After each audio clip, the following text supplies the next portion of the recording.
All right, guys, it is the first day of 2018, the 1st of January. This is the Rest Review International Desk, and welcome to our year in review show. Of course, my name is Darragh O'Connor. I'm not joined by Bryn.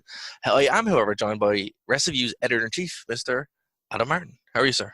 I am doing wonderful, Darragh. How are you, sir? Fantastic, man. It's been a very long time since we've sat down Yeah, and had a chat. we need to make like a regular schedule, at least every other month or something to catch up.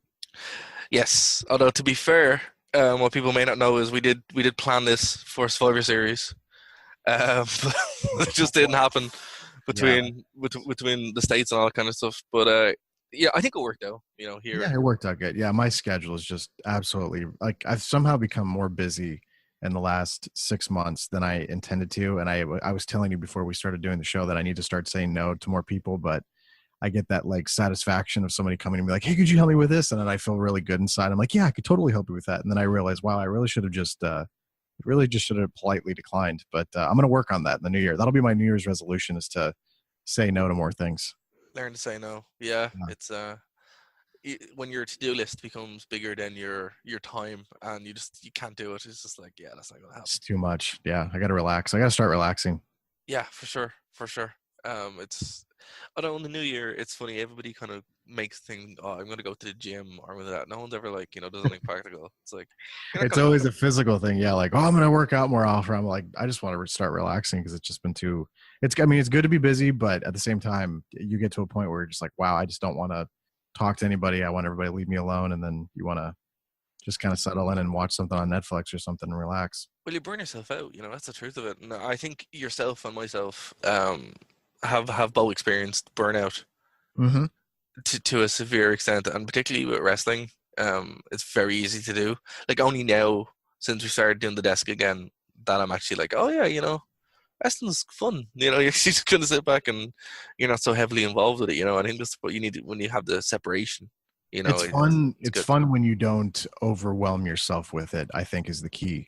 Yeah. I think the biggest issue with me is that since 1990, maybe 1999, and on, I've done some form of covering it online, and every year it got bigger and more important. And I was trying to maintain normal life with it. And when you're like single and you're in college and you don't have like a mortgage payment and bills to pay, and then eventually when you do get into college and you get a place, and yeah, the bills are coming in but they're not very high, but you're not really like having to worry about like a relationship with somebody, or you just kind of you're doing things to occupy your time. But then the older you get, those things change. Your job outlook changes, your life outlook changes, your relationships change. Wrestling's obviously still part of it, but I think that's been my biggest issue is that the older I've gotten, the more the wrestling responsibility I've put on myself. And I'm always curious, like at some point in my life, if I'm just going to be like, no more WrestleView, no more podcasts. If I'm just going to just take a long extended break and then just try to enjoy, because a lot of people always tell me like, I bet you would stop watching wrestling if you didn't have to do WrestleView. And I can never give like an accurate answer. I say, well, maybe, I don't know, but I can't truly know until I officially, because I've never really like, WrestleView has always been a constant. It was a constant with Wrestling News Live. It was a constant when we started the VIP area. And even when we stopped doing the VIP stuff, I still transitioned into doing, stuff with Trey.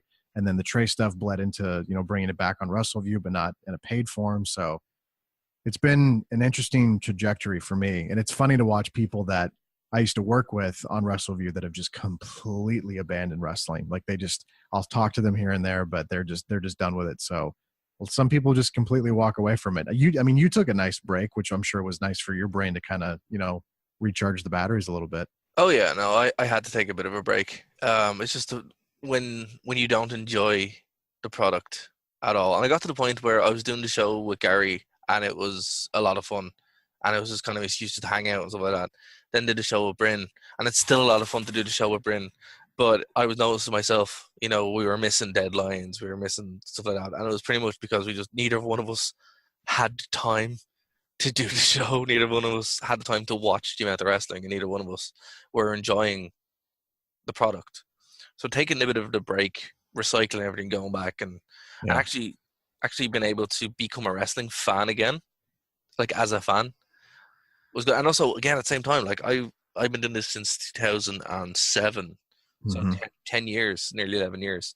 You know, obviously not as long as you, Adam, but when it goes from doing a guest spot here and then doing a radio show and then writing and then working for the Sun and then doing TNA stuff and then it builds and builds and builds and you're like, holy Christ, you need to go back. And at one point we were doing like 3 slots on Phoenix FM and Yeah. just wasn't happening. And great opportunity, fantastic opportunity, but at the end of the day you just need to be like, okay, I need to step back and cut it back down. So we cut it back down to 1 slot.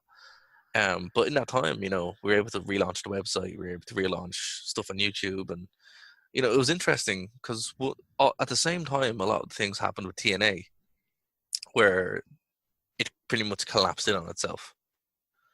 And that's a story that I only know some of it. We only know some of it. But you can kind of, from what I hear back and forward, it was an absolute mess. So it was kind of interesting at the same time where like all the things that were keeping me as an interesting fan were kind of pulled back. So it kind of there was an opportunity to kind of just step back there and be like, okay, let's Recharge reassess things. batteries. Yeah. Yeah, let's reassess things.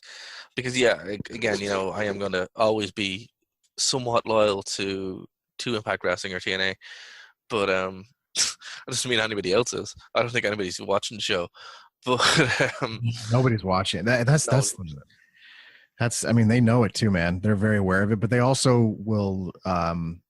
They've embraced the global force wrestling, even though that's not part of their branding anymore. But they've definitely, like, if you see the intro, they're showing all their international TV deals, which is stuff they never did before.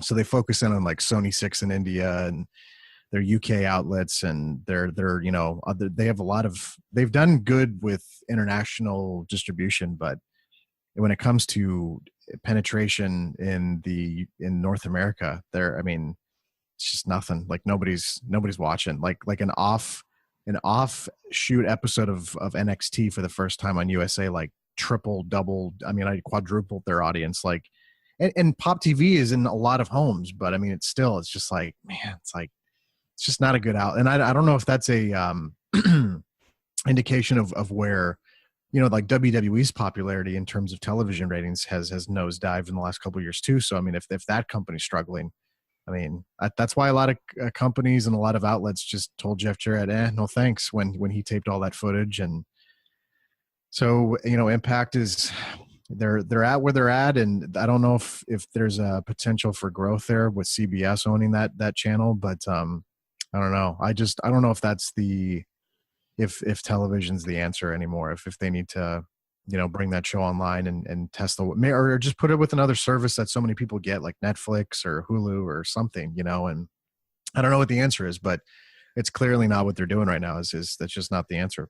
yeah, like there's so many options now to be able to watch wrestling. You can watch New Japan, they have their own streaming service. You can watch Ring of Honor, all that kind of stuff. But TNA went from being a number 2 de facto to not even being in the question. Not even being in the same room as WWE or NXT. WWE kind of became their own competition. They had to. I mean, that was, and that's I know they tried that with the brand split in 2003. That failed epically because there was no difference. Well, there was. Raw was good because Triple H was on top, and he was like, just he was the only one who had good storylines. But SmackDown was good for a while with SmackDown 6 and all that kind of stuff, and then it just kind of.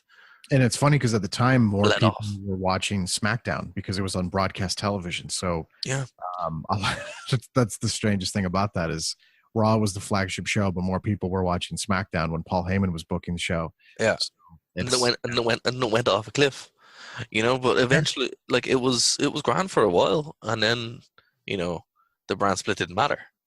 And it was the same show every single week. And then that opened up the opportunity for a new thing to happen. And what's happened now is, you have NXT now pretty much being the alternative. And it is a very, very alternative show. And that's going to be on TV soon, apparently. I don't see why it wouldn't be. I mean, Granted, the show that aired, I think it was last week. I mean, the same show pretty much aired on the network, except for one extra match was on the network. But Mm, um, I mean, I don't see why not. I mean, it's produced, it's done every week. I mean, that's free. I mean, I'd heard this discussion when if they decide to renew with USA, or if I'm sure USA will, because I mean, I was just reading today that the reason that they're the number one cable network every year is mainly because of the WWE's programming. So for sure. Yeah. they would they would drop down that list a little bit unless they don't care. But that would be interesting if they add an hour with NXT on like a Wednesday, and then maybe that one of the hours of Raw could take the place of that to circumvent it. But I could also see them continuing to keep 3 hours of Raw, 2 hours of SmackDown, and then we'll give you another hour with NXT, and here's some more money, and there's a trade off there. But I don't see why not. Yeah. I don't see. I don't see the traditional Raw SmackDown thing being viable for WWE long term anymore. The way we consume wrestling changes so much. It's more about getting maximum eyes to the platform at any one time, and then obviously to the WWE network. Because that's the big thing that that has changed, and particularly when we look from 2016 to 2017, online streaming, as you said, it's the future. Like TNA, they launched their, what did they call it? Global Force Online, or like, Global Wrestling Network is what they call it. yeah, and that's a joke. Everything about that's a joke. And it's fine too because like they have content. Like I get I downloaded the Pluto TV app, and there's a 24/7 Impact channel that just airs all day. And before it was just like a pro wrestling channel. Yeah. So they would do a weird mix of stuff, but now it's Oops. all 24/7 Impact Wrestling. Well, So I just went on it there, which is what that spike was. yeah, we did. You check it out, yeah. And it's on all day, and it's good content, and it's like stuff that sometimes I forget about. But like they could be segmenting that on the network, and I don't really think that. I mean, I'd have to go back and look and see, but I think you can access. I don't know if you can access all the pay-per-views, if you can access all the specials, and old episodes of Impact would be valuable. Like the very first year they got on Fox Sports in 2004, that stuff would be valuable. The first year they got on Spike, that stuff would be valuable. But I don't know if they're segmenting and scheduling and programming it the way the WWE does. No, I don't think they're there yet. But their deployment alone, the way they deployed it with an It was a mess. It was a total mess. Well, they were using an unsecure WordPress site, Yeah. and it's like it didn't even have, a cert, which is the most basic thing you need for what particularly when you're taking people's payment credentials. A mess, and I don't think they've necessarily recovered from that, because like even a couple of years ago when everything TNA related was up on YouTube for free, the numbers weren't great. I get that, when Anthem bought this, they're like, we need to make, start making this money work. But TNA is a brand. In 2017 alone, they changed from TNA to Impact Wrestling, back to Global Force Wrestling, Impact Wrestling, changed to Global Force Wrestling officially, and then went back to Impact Wrestling. Yeah, that was the most and shame on me too, because I had some people in my ear from that company feed me stuff, and I was like, oh, okay, I think they're gonna make this work. I think this is gonna be fine. And then it just completely imploded again, and it just like, especially that weird rebranding thing they did in the summer, and I was like, okay, I guess I'll go with this. And then to just have to do that and not actually own any of the trademarks is just so stupid. And Well, see, Adam, we thought that they were running it correctly. We reported on it, and it wasn't like we made it up. It wasn't Brocken news. It was like it was legit story. It's what they went with. They changed their graphics. They bought their belts. Yeah. So it was an our fault as such. To run with that, you can't be accused of, what did he call it, fake news or something like that.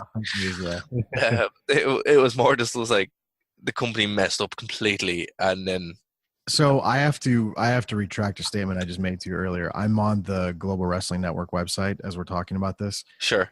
They do have, so like on the front page, they have all episodes of Impact from 2004 on Fox Sports Net posted. So That's cool. they are leveraging content. They have all the TNA epics, which are like best of Sting, best of, world title matches, which are Mm, just basically DVDs. yeah. They put up pretty much all of the one night only specials that they've ever provided. They've only provided pay-per-views. Let's see the earliest year they've done. Actually, you know what? They're doing everything. So I take that back. They're providing every pay-per-view going back to 2004. Really? They're Okay. providing the entire catalog of the Asylum years. So I don't know if that cuts off from 2002 to 2004, but it looks like it does. Right. Uh, all their greatest matches DVDs, a lot of their DVDs they've just converted into digital. So they actually, I will say this, they have a lot of content on there, but you have to there's also a marketing and advertising effort that has to go into that as well. So you can't just toss it up there and hope. I'd be intrigued to find out how many people. They probably will never reveal it because they're not a public company, but um, how many people signed up to this? I noticed they're giving away trials, or they're at least giving away like 1 month memberships, and because you right now you can do a free 30-day trial, so you can see more stuff. But I mean, like an episode of Impact from like 2 weeks ago is up there on the front page. So I mean, there's stuff there, but I don't know if it's the same effort that that the WWE did with their network. If it's the But same, but like, as I said again, it makes sense. It's a good business decision as well. It's not a good business decision. It's the only thing they can really do. But you see how hard even WWE are struggling with the network for yeah, people to adopt. And you know, it's silly. It really is. But I think it comes down to human kind of habit. Where you have to give your credit card details, and then they're going to take money off you instead of just paying for it. And some people probably still have that problem. Gym memberships work that way, Netflix works that way, but there's something about the commitment, I think, is the reason why. Because I know people in in this day and age will buy a WWE pay-per-view rather than buying the network. which is so weird to me. Like, I mean, I just can't imagine. I mean, the value that you get for a year's worth is so cheap compared to what you used to pay per year per pay per view. I mean, it's It's even if you crazy. got like 5 or 6 WWE pay per views, like you're already overpaying what you would pay for the network. So I have no idea why anybody would do that. But Yeah, again, it goes to show though, like they did a good job of marketing that price. I mean, they did it to an annoying level. At some point, everyone got annoyed with it. yeah, But think about all the marketing they did leading up to WrestleMania. Was it WrestleMania 30? I think was the year they started. yes, And so you were very aware of like, okay, this is what I'm going to get for my $10 a month, my $9.99. The fact that I had to go to the Global Wrestling Network website to find out that I was wrong mm, shows that they did a very, very poor job of marketing this thing. And I mean, because the only real marketing I heard or even advertising was Ed Nordholm, who's the president of the company from Anthem, going on Dave Meltzer and Brian Alvarez's show and stumbling over his words and not really providing accurate details about the network and not knowing anything about professional wrestling. And just, I mean, that was my first impression of their network, was their president stumbling over his words and sounding like a guy that doesn't know what he's talking about, which is a terrible first impression.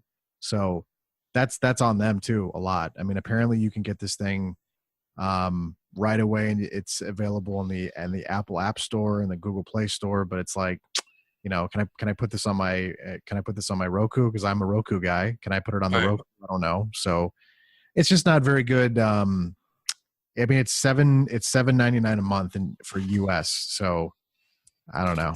Do you think it's worth it for $7.99 to get that? For sure. Um, like it's really not that much money. But what are you getting from a monetary standpoint? Like with the WWE, you could pay $2 more and you get an average of 1 to 2 pay-per-views a month, plus all these original shows, plus the back catalog. With this, you get you can get the latest episode of Impact if for some reason you don't get Pop TV, but that's it. There's no pay-per-view. Like, you still have to purchase their pay-per-views. It's not part of Yeah. this. So where's the monetary value there for me? If your competitor is providing new content, new pay-per-views, new specials, new original content, documentaries, plus everything going all the way back to the beginning of the company. Mm. Why would I spend $8 with these guys? And they're not. That's the thing. Yeah. You know, it made sense to do. It's the last move they had. It's not a Me Too situation. Like it probably would have if Dixie was still running the show where she was, oh, I have a network, you know. Mhm. Um, what I would do from a business perspective is I'd lower that price. I'd lower the price point down because it is quite high, and there is that commitment side of it too. But again, like man, WWE, you know, TNA can't compete with that. You They know? can, but they have a good, they have a, okay, so they're promoting 1,000 hours of content. So With, that's and Impact, Explosion, pay-per-views, DVDs, which oh, is yeah, cool, yeah, but but let's be real. 1,000 hours, there's probably like 100 hours that's good.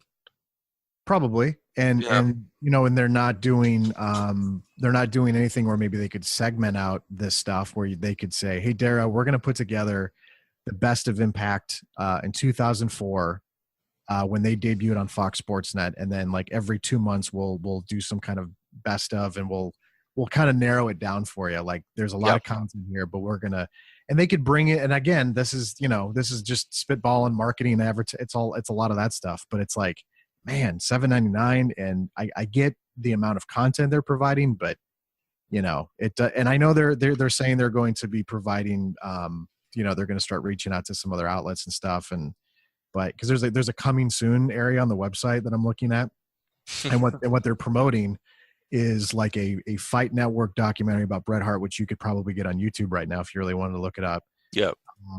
And then they're saying there's going to be this company called Defy, and then this other company called FSW, and then AML. Like I don't know anything about these promotions. But it's a lot of Fight Network content that you can get on YouTube that they're going to be tossing up as a quote unquote originals. But I don't know. There's a lot of work that needs to be done, I think. But yeah, the price point needs to go down. And they're really far away from it. You know, for me as a fan of wrestling, I can't justify like if I had a choice between the two, take the price out of it. You had a choice between the two. Which one are you going to put down from? You know, some people are not going to put down for any of it. But if you're a wrestling fan, you know, with WWE, you get WWE program, but you also get the tape library. You know, it would have made more sense to jump into the fold for TNA and sell their tape library because as a company, they're not on life support. They're barely existing. Yeah. You know, and it's for Adam. You run rest of you. Does anybody even care when a pay-per-view is on? So I think I mentioned this when I did the show with Trey, who completely lost interest 20 minutes into our our podcast. I did 2 podcasts this year with Trey, one for Slammiversary in June, and then we did one for Bound for Glory in October. And the amount of people that were on WrestleView Live for an Impact Wrestling pay-per-view was abysmal, is the kindest word I could use.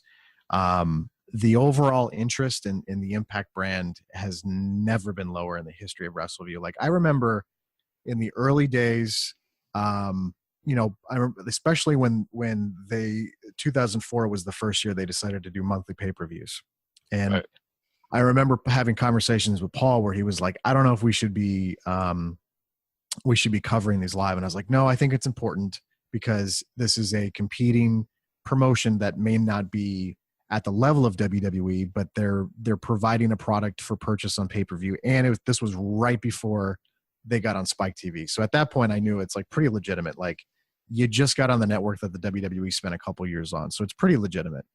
But I remember that span of, 05, 06, 07, 08, where there was a genuine interest in TNA pay-per-views. Like, yeah, it I wasn't. remember it. Yeah, I remember it. It was, it was even when the product wasn't good for a while. Then there was still Like people bought TNA pay-per-views. Like I remember the year when Kurt Angle came in 2006, his match with Samoa Joe at Genesis. Like that show did like 60, 70,000 buys on pay-per-view, which may not sound like amazing to people, but for a company as small as they were, that was pretty impressive.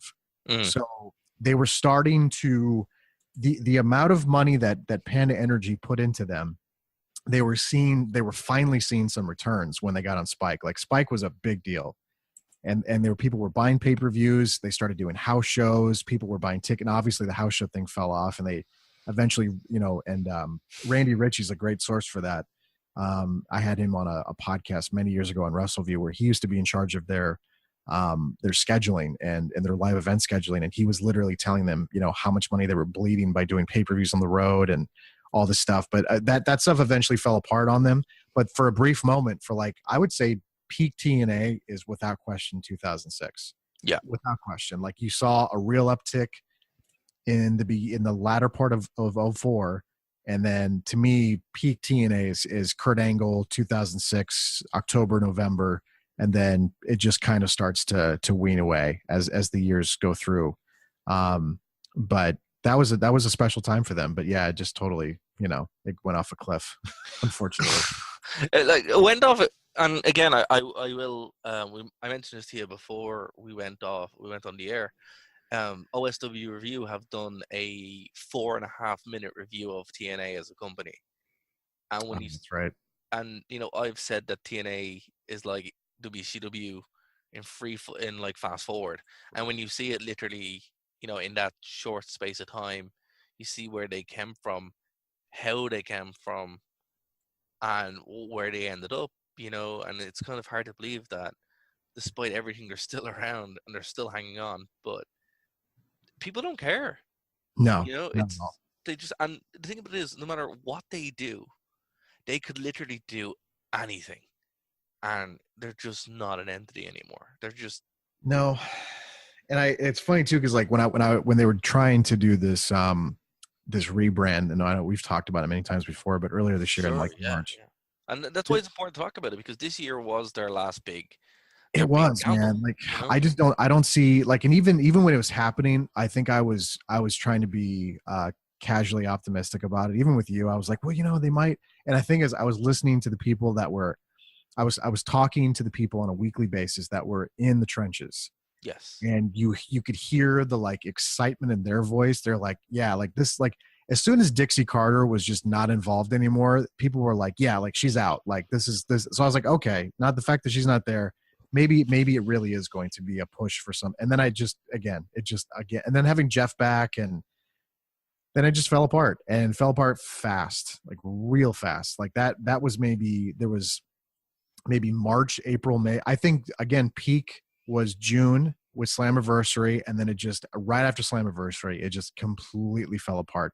Contracts going away, talent bailing, cost cutting like you wouldn't believe, and just a mess of stuff. And then of course all the the stuff with the Hardys, bad publicity with that, and just not good. It fell apart a lot faster than I expected it to.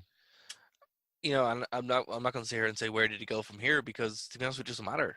It's just a case of how long are Anthem going to waste money, how long are TNA going to hang on. And let's put it this way, right now, the best wrestler in the world, the top guy in WWE, is a TNA guy. Yeah. The TNA guy, literally. And then most of their talent now is either in WWE, on their way to WWE, or will debut probably next year for WWE. So how long is this going to go on for? I don't know, man. Like when you listen to the optimism in the voice of people from Anthem, and then you're hearing the polar opposite from people like when Jeff Jarrett was shown the door, he immediately went to the wrestling media and said, yeah, they're out of money. And that was a story that came out even before all the stuff happened with him, where they're out of money. And you can see they're out of money because you could just see it in the contracts that are bailing, that they're not able to pay these top talent. And the fact that they're also introducing new language into deals that say, if you come here and you create a gimmick, you can take that gimmick with you wherever you want to go. Like that's them trying to put a Band-Aid on a big wound and try to entice people to come that maybe would look at them and be like, I don't know if I want to get that TNA Impact kind of stink on me. Yeah. Yeah. Like that's a Band-Aid over a gunshot, Mm-hmm. I don't know if it's going to work, but I mean, it's a step in the right direction, but there's absolutely, like, I feel stupid for having optimism this year for them. Like I feel really stupid. Like I don't know why I bought into it, but I did because I was listening to people that were so excited about the potential with a fresh start and bringing the person back in that started it. To Yeah. have Jeff back, involved was interesting, but it's a pipe dream now. It's over. Well, Adam, there's two. We talked about this before. There's two things you can do. You can either be super negative guy, or you can be moderately positive about it. And that's what we tried to do. We were positive about the rebrand of TNA. We're positive about 3 Hour Raws. What they can do. But then at the end of it, you're like, no, no. It's just not going to happen. And I think with TNA, it's a matter of even again, they're not called TNA. They haven't been called TNA in years, but that's what they're called. No matter what they do, that's just what they're known as, and it will never go away. So I don't know. I'm not going to say, oh, by the end of 2018, it's going to be the end of them, because it might not be. They might just linger on forever, But they're not a relative company, and the sooner the better. They realize that something else might be able to take their place, but again, WWE have done that, And it's been a hell of a year for WWE. Like, look at the change that we've had in 1 year, Adam. It's insane. A lot, yeah, and that is the one. It's the one interesting aspect of them is that they, especially on the NXT side, people that are getting opportunities that you probably wouldn't expect to and wouldn't be, quote unquote WWE people, but they're definitely embracing change, and I think they know that. And while maybe traditional television ratings will tell you otherwise, there's still a section of people that will buy a live ticket, will be a subscriber. I mean, there's a lot of people still taking in the product. So, I mean, maybe not at the peak level that the Attitude Era provided, but it's also it's a different world right now. But I've also, there's also the overwhelmingly like I guess the top critique or criticism of the WWE is that it's just not very good right now. And John Cena got confronted with that in an interview. I don't know if you saw that on WrestleView I earlier, did. but Yeah. he was being interviewed by a guy wearing a Hardy Boys t-shirt, which I loved. And it was funny because like John was being like, I don't know if he was like offended, but he was being a little condescending at times with the guy, but he was, trying to combat that opinion because it is an opinion. Like I know a lot of people that used to watch that is now their overwhelming opinion of WWE is that it's just not very good anymore. Yeah. There might be little pockets of things that are kind of going well, but the overall, overwhelming criticism is that it's not very good anymore. And I can't sit here and tell people what they think should be good or bad, but I also can't sit here and totally disagree with that assessment because I can't imagine watching the WWE product and thinking everything is fine because it's No. really not. There's a lot of stuff I like about it, and there's a lot of stuff that I enjoy, but I can't sit here and give you a overwhelmingly positive grade for this, even for this entire year. No. It's been a very the weird thing about it is, this year for me was the year I kind of got properly back into wrestling, obviously, but the year I got back into WWE as a whole, because while WWE hasn't been a phenomenal product for years, it hasn't been a good product for years. However, there hasn't been, for me, there hasn't been good spots. There's been more negative than positive. This year, though, I've noticed that there's a lot of positive things to take away from it. NXT being it. Like, man, we got War Games. Like, come on. That was awesome. WrestleMania was decent this year. Those 8 hours are, killing us. But, AJ Styles, top of the world. You know, the rise of AJ Styles, the integration of guys from Japan.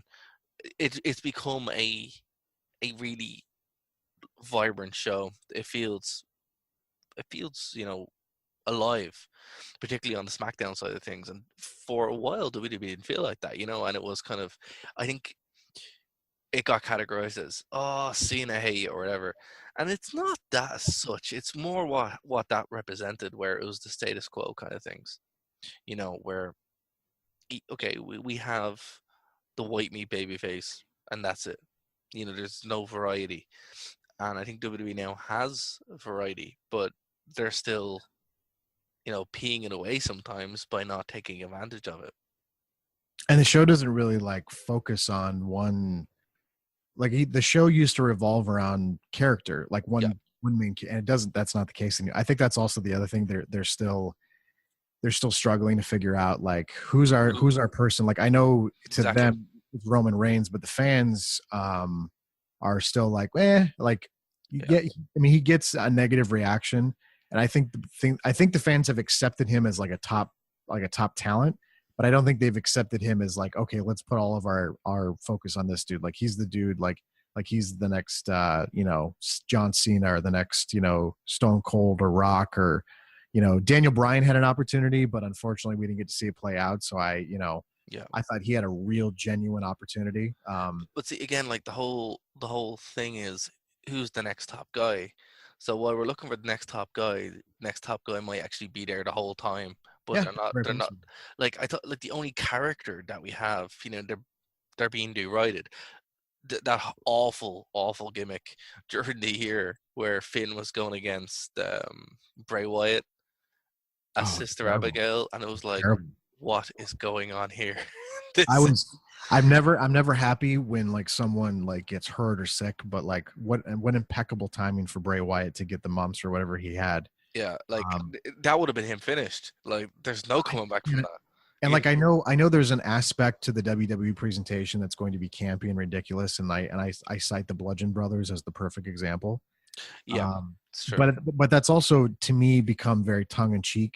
Like I can tell what they're doing now. Like at first I was like taking it a little too seriously, and now I'm like, oh, this is very tongue in cheek, like 80s pro wrestling presentation. But the Sister Abigail stuff, I mean, it's just like, come on, like, and even the stuff with Finn, like dressing up like a demon, even that takes a little bit away. But and speaking of Finn, I was having a conversation with my friend Jesse the other day. Mm, I literally forgot that he was the first ever Universal Champion when they were like Michael Cole mentioned it when he was walking to the ring like 2 weeks ago on Raw. yeah, And he's like, "Here comes the first ever Universal Champion," and I heard, I was like, "Well, like?" I literally went, "Well, who's walking out?" And I for some reason my brain just like checked out of Finn's music for some reason.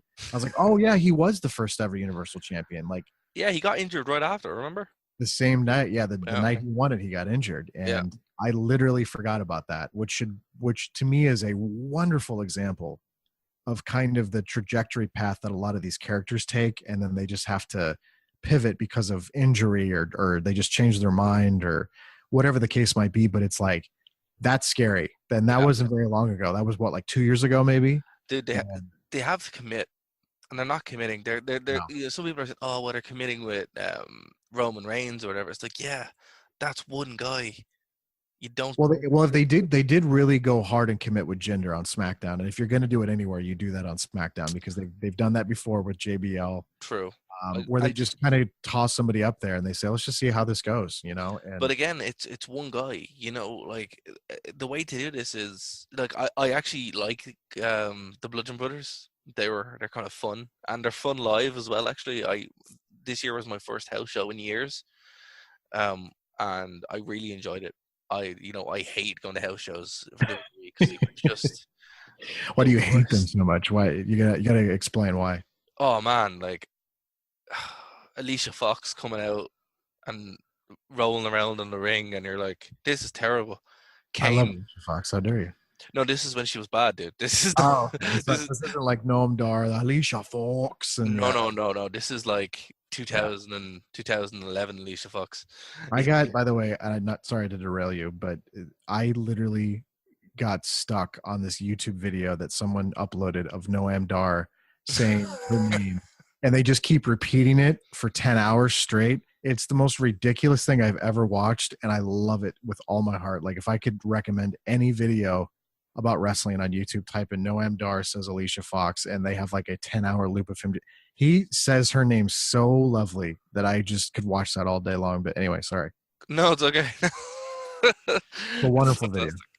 fantastic. But no, the reason, and again, like when we get house shows over here, a lot of it would be the start of their tour. So either it was good or bad, and they just sounded going to neutral.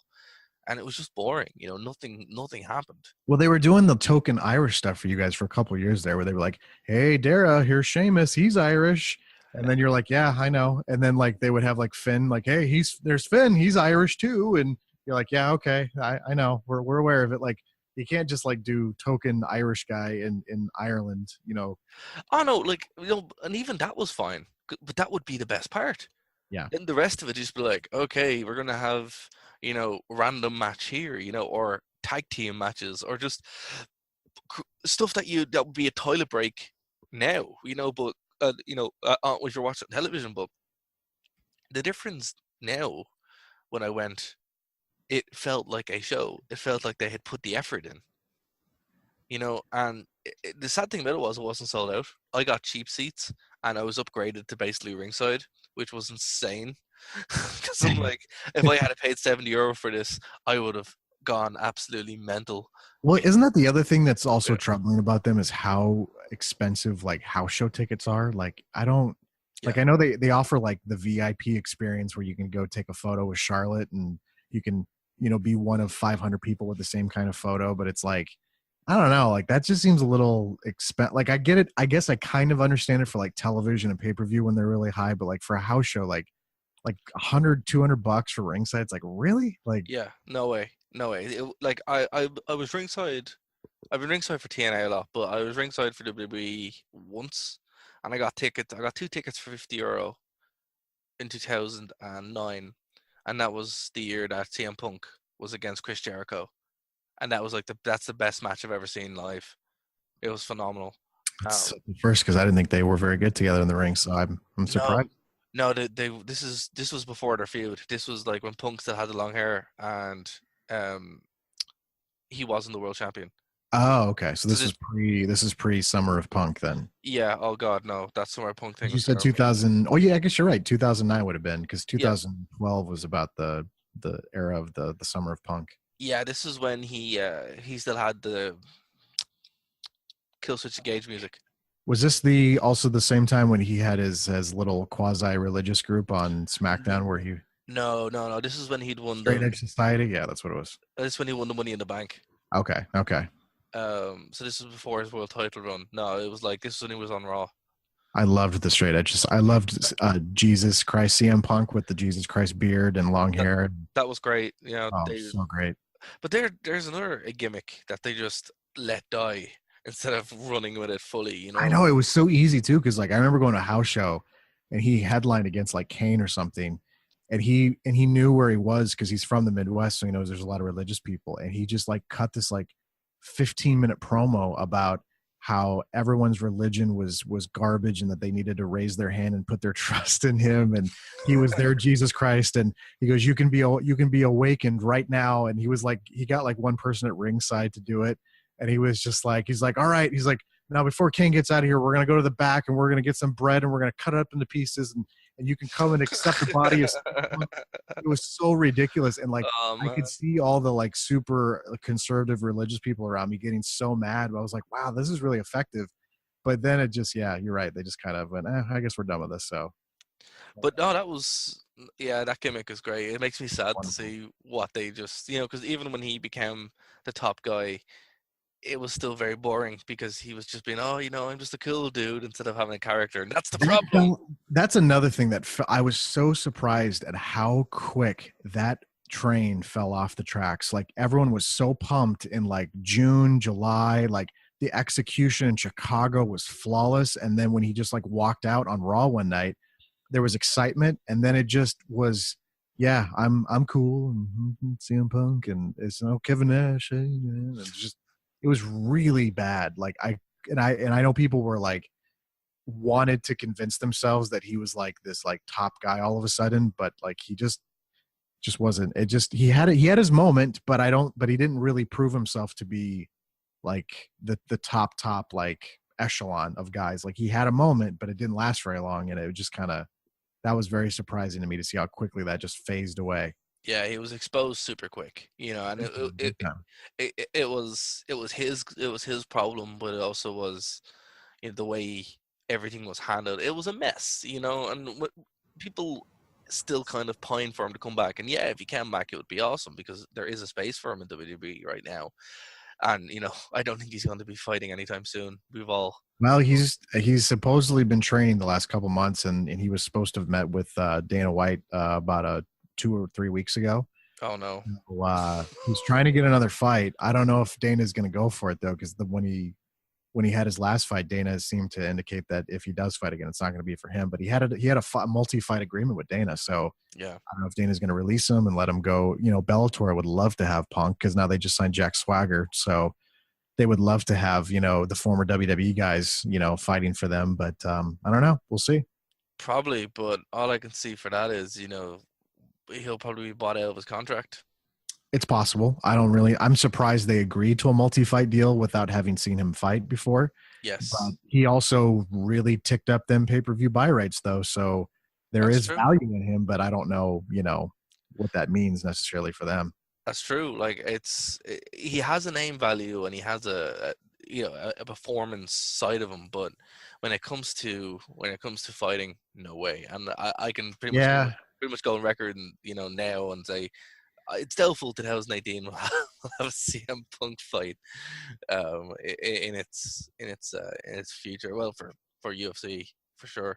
But Adam, wrapping up, I tell you one thing, man. This hour goes by super quick. I know it goes by incredibly It fast. goes I so, love so quick. We need to do more shows going forward. That's my New Year's resolution, to do it. more Yeah, shows I agree. I agree. I going totally forward. agree with that. Yep. Because it's a lot of fun. It really is. But yeah, wrapping up real quick. What are you looking forward to seeing in 2018, or what would you hope to see as a wrestling fan going forward? Well, I am intrigued by the Jericho and Kenny Omega stuff. Oh yeah, it's gonna be There's awesome. not a lot else on that card. Like, I think Cody Rhodes is wrestling, so I'll probably check out his match. I don't know what the main event is because I don't really follow New Japan all that closely, but I know Jericho and Omega is not the main event. Um, but I am going to check out Wrestle Kingdom, and I do check that out every year. That's Yeah. probably the only time I really pay close attention to New Japan. I am looking forward to the Raw 25th anniversary show in a few weeks because they're going to be doing a show live at the Manhattan Center, which is where the first ever episodes of Raw took place, and then they're also going to be doing the show at the Barclays Center in Brooklyn. So that's going to be a fun show. The Rumble looks actually pretty good this year. I mean, of course, we totally botched on WrestleView Live a few weeks ago that they would never do a women's Royal Rumble, and then the next night they announced it. So that was hilarious. But that's intriguing to see, who they're going to get for the women's Rumble, and then how they're going to do the men's again this year. And then of course, I can't say I'm totally pumped to look. It seems like we're going to get Brock Lesnar, Roman Reigns again. Mm. Can't say I'm totally pumped about that, but I don't think that means the match is going to suck or anything. I just, from an interest factor, I've kind of already seen it. So I don't know if I think they're going to have to work real hard to sell me on that one. But I'll be honest, man, foreseeable future for the WWE beyond like March, I have no idea. Like, it's gonna be. I don't think it's gonna be a rough year for them, but they're still in a rut, and they've been in a rut for a couple of years now. And I'm hoping they figure something out and get on the right track. But there is a couple things coming up that I am intrigued by. Yeah, I would echo those sentiments. It's kind of like they have the opportunity to kind of break and be, hit fire on all cylinders because everything is there. There's nothing holding them back except for themselves. So what I would like to see in 2018 is they actually make the right choices and commit to something, or commit to a few things. Let them all go, even if they're bad. Don't do what TNA did, where they throw at the wall for a couple of years. But risk's important, and they're just not taking any risks, and people are just bored. And that's what's happening. Well, I mean, and they will occasionally take a risk, like with someone like Jinder, which I really enjoyed this year. But yeah, for the Same. most part, it's very it's just kind of par for the course. And maybe they'll surprise us in the new year, but I don't know. I just sometimes I feel like I get too excited. I get more excited for nostalgia stuff than I am about new stuff, and that's starting to concern me a little bit. Well, look, man, we were talking a little bit beforehand about Star Wars, and that's what's happening now. You know, people love the nostalgia, but as soon as they try something a little bit new and don't fully commit to it, you end up with what happened now with the new Star Wars movie, which I personally thought was great. But people are saying, "Oh, it's too different," or "It's not different enough," and Well, I'm also seeing there's that aspect of nostalgia, and then there's also like I don't know. I know we're getting ready to wrap up here, but if you saw uh, all the stuff with the last Ring of Honor pay-per-view where there was this in-ring spot that looked to me completely ridiculous and goofy. And Daniel Cormier, who's the current UFC light heavyweight champion, kind of by default because John Jones is been suspended again. yep, Um, he kind of criticized it. He's a wrestling fan, big wrestling fan, but he's like, that doesn't seem like wrestling. He said that seemed like gymnastics. And there's a clip that I think that has over like 1 million views on Twitter now that he referenced, where it's like it's the Young Bucks and Flip Gordon and Hangman Page, and they're all like doing triple, quadruple drop kick attempts and flipping everywhere, and it just I showed you met my brother Alex, so he yep, used to be a big professional wrestling fan, can't stand it now. I showed him the image or the video, and he goes, I think the problem is that it looks it's the pacing is so slow that it makes it look ridiculous because you can see them going, okay, now you flip, okay, now I'm gonna flip, now you it's so but I'm the person that looks at that and goes, that's stupid. But then there's also another section of wrestling fans that think that that is just awesome. And that's also starting to creep into um I don't know if you want to call it internet wrestling territory because the internet's just so global now that you can't really be a segmented, like, tiny little area of the world now. Like everyone can contain or, consume wrestling now, but mm, there's definitely like a niche audience that think that's really cool. And I look at that, I'm like, that just looks like gymnastics to me. Like it's athletically impressive, but I think it looks stupid from a professional wrestling presentation. But that's me completely having no connection. Like I have no connection. Like when I saw that, I was like, wow, that's stupid. But like a lot of people love it. So who's wrong, who's right? I don't know. Like, See, I don't think it's a case of who's wrong and who's right. I think it's, you know me, Adam. I'm like a hardcore centrist. Both right. I believe there's room for both, and it's like the whole world in general. It's like but and believe I, the I right. agree with that sentiment. There is room for both, but the people that think that is cool get mad at the people that think it's dumb. Of course, They go, oh, you're just behind the times, Darragh. You're not. You're because they're instead of focusing on the product, they're focusing on what's best for it. They're focusing on my opinion's right, Adam. How dare you disagree with me? And you're like, well, nothing has been solved there. well, That's exactly. Like you're literally nothing's being accomplished. So it's like I agree with that. Like, and that's kind of my stance is that if you think that is awesome, I think that's cool. But like, it's not for me. But don't get mad at me if I think maybe it's my fault coming like what Daniel Cormier did probably wasn't the best idea because people are going to get mad about it. So maybe I just shouldn't yes. voice my thoughts. But if somebody asks me, I'll say, yeah, I think it's stupid. But maybe I shouldn't overtly go, hey guys, look at this, and I'll tell you why I think it's stupid. Like because I also get that that's also kind of mean to someone that might really like that kind of presentation. But Well, look, it's wrestling is a pantomime. It's soap opera punching, and you can have that, but that's never going to be the main event. That's never going to be what people come to see. Yeah, and that's one thing going back to classic TNA. What the classic TNA have? It had the flippy dippy, you go, I go, the moves and all that kind of stuff, and that was the opener. But then it progressed on to other things, and maybe working it in, and we're seeing it now with WWE where they have 205 Live and all that kind of stuff. So I think moving forward, there's room for both. But if people think that that's going to be what everybody's going to want to see, it's like no, because the first thing that non-wrestling fan says is, "Holy cow, that looks really fake," yeah, because it is. You know, you can suspend your disbelief so much, but when Glow, the TV show Glow, looks more real than your flippy dippies, you know, you have to kind of call it. yeah, it's a concern. But Adam, again, thank you so much for coming on the show, sir. It's been an absolute pleasure. Thank you, man. This hour always goes by super fast. So I had a fun time. Fantastic. And guys, there's a few changes coming to the website. Of course, we are rebranding as part of the Rest of You Media brand, Adam, which you have been huge working towards. So congratulations on that. Yeah, we've officially retired the Trey and Adam show because that's kind of what my main focus was. And now we're embracing WrestleView Media, which includes just a whole bunch of stuff. So, and Darragh is going to be a big part of that. So we're looking forward to it. Yeah, it's cool. The show here on Phoenix FM as well. We're not doing the show. Obviously, we're going to be doing as much as we can, but you can expect to hear Adam, and when that happens, that's really cool. So 2018 is going to be a huge year for us. We are now 311 shows, Adam. Wow, that's impressive, dude. That's awesome. 311 shows. It's absolutely insane. We've been going since 2011. So, probably by the end of the year, we'll be up to 500. So, Wow, that's awesome. Congratulations. thanks, man. So the goal is to keep the progress going and to keep pushing ahead. So, I want to thank everybody, Phoenix Fam, and of course yourself, Adam, and the rest of you for supporting us since the very beginning. Thank you very much, sir.